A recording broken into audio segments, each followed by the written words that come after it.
បាទសួស្តីមិត្តភ័ក្តិទាំងអស់គ្នាដែលតាមដានព័ត៌មានថ្មីទៀតហើយបាទនេះព័ត៌មាននេះគឺមានអត្ថបទព័ត៌មានមានចំណងជើងថាខឹងសង្សារក្បត់ចិត្តទៅស្រឡាញ់នារីជនជាតិវៀតណាមស្ត្រីម្នាក់បង្ហោះរូបអនុស្សាវរីយ៍ក៏ក្រើកពេញអ៊ីនធឺណិតបាទខ្ញុំដឹងថាអត្ថបទព័ត៌មាននេះមានអត្ថបទនៅយ៉ាងណាសូមចាំទស្សនាប្រទេសម៉ាឡេស៊ីហេតុការណ៍ផ្ទុះឡើងបីធ្លារូបថតដល់កក្រើកមួយនៅប្រទេសម៉ាឡេស៊ីដោយเพจឈ្មោះ Media KL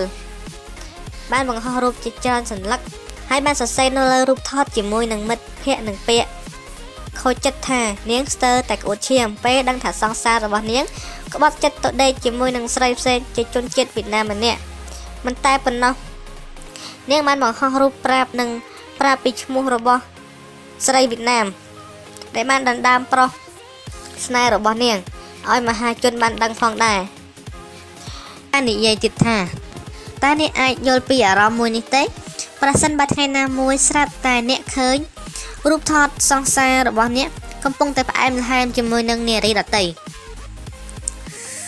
អ្នកបញ្ជាក់ថាប្រសិនជាអ្នកជួបហេតុការណ៍នេះបែបនេះតើអ្នកគួរធ្វើយ៉ាងណាទៅ